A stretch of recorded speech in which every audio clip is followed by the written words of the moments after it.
You know, planning on taking a multi-month road trip on the Am Spyder or any open cockpit vehicle can be a little intimidating.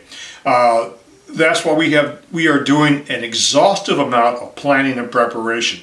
This is the third video in the series. The first one we talked about our packing system, what we actually pack and how we pack it. The other video in the series we talked about our travel methodology. In this video we're going to talk about our planning system in more detail, breakdown of a checklist and how we actually move through it so when we get on the Spyder on our launch day we won't have any nagging feelings that we forgot about anything important. So we're going to answer that question, and lastly at the end we're going to talk about whether or not we plan on doing any camping on this upcoming trip. That's been asked us several times, and we're going to address that.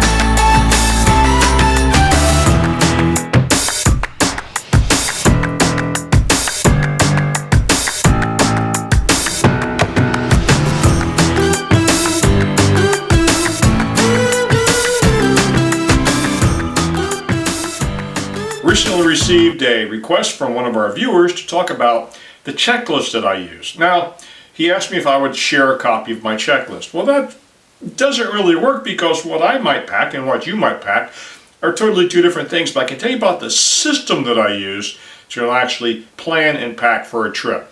And to be honest, if you're going to go on a long distance motorcycle ride, really the only thing you really need is, number one, is a helmet, a toothbrush, and a credit card.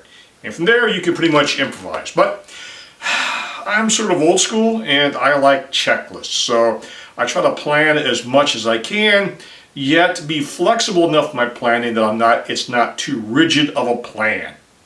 Now, a little bit of a disclaimer. I typically will only do this level of planning for a trip that's going to be longer than 2 weeks. Anything shorter than that, you can just simply jot down something on the back of an envelope and go from there. Now, I will generally start my planning for a larger trip about 9 months out. The reason we did that for this particular trip is we made reservations, the only reservations we made deep into the trip in Yosemite and Sequoia National Park. When I made the Yosemite reservations back in September, there were only 3 rooms left in the entire national park. Unfortunately, we snagged one. Now, before we could make the reservations, we had to have an idea of our routes. So we had some idea of when we'd actually be there. So we had to do some route planning ahead of time. Now, we don't have a fixed itinerary. We have a pace we want to move throughout the entire trip to get us into the Yosemite area on a specific date. I even have a backup system, so if we're running late, we can reschedule some time we want to spend on the California Coast Road and do Yosemite first and then do the Coast Road later. So a little bit of flexibility there. My checklist consists of several elements. I start out with planning it on the computer on a word processor program, and then as I get closer to the trip, about a month out, I actually will print it out and carry it in the binder. I actually will take the binder with me because I need my checklist during the trip, which I'll get into. Now, the first section of the checklist is my route system that we're going to use. If we're tired, we have weather, we have mechanical, we can stop and spend a day or two someplace else and move through a very slow, methodical pace. I also have a list of what I call targets. Places I want to see, things I want to do while we're in a specific area so we can maximize our enjoyment along the trip and not just drive down the highway. And in that section we'll also put our notes for our reservations. After that, I'll work on the budget. You gotta have a budget. And fortunately, we built some experience on how much it's going to cost us for accommodations, gas, food, and those sort of expenses. So we have a budget we're shooting for this trip. Hopefully we'll keep it on budget.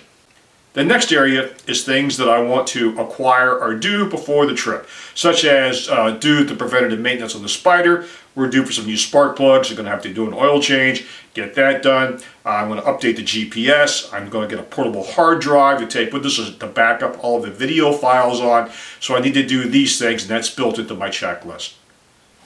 Then I have a list of everything I want to pack, and I have it broken down into categories, such as my toiletry gear. Miriam has her own list for her personal items she wants to take. Then I have another list for my clothing, another list for all the video gear we're going to take, and all the charging cables and charging systems to make sure we can charge everything. Then I have the travel equipment. For example, I always travel with a small coffee pot, some cutlery so we can eat pretty much anywhere on the side of the road. Some portable camp chairs we always take with us, very comfortable. We make sure they're on my list. Food. We want to have a supply of food, some perishable, some non-perishable. We're going to carry a small cooler for the perishable things like eggs and cheese and things of that nature. And we hope to prepare at least 50%, if not 2/3 of our meals while we travel, and just eat out 1/3 of the time, because that is an expensive category.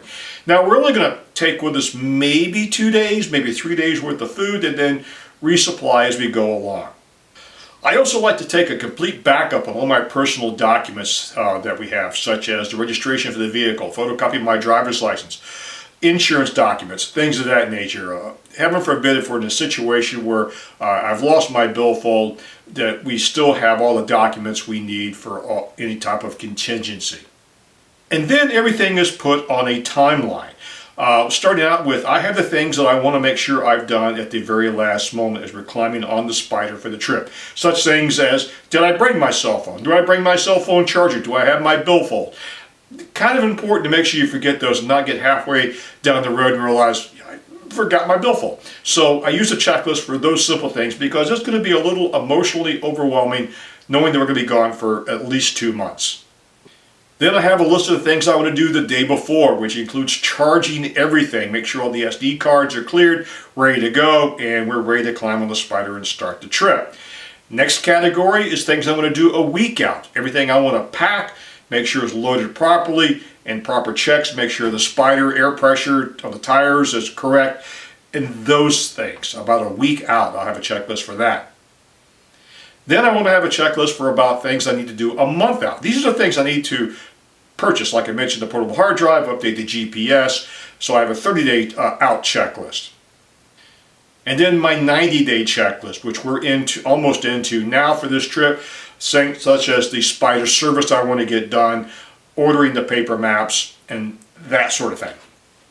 So that's basically it in a nutshell. Miriam has her own checklist, which will consist of her little final checklist of things she makes sure she has with her at the last moment, and her clothing items, her toiletry kit items, and things like that.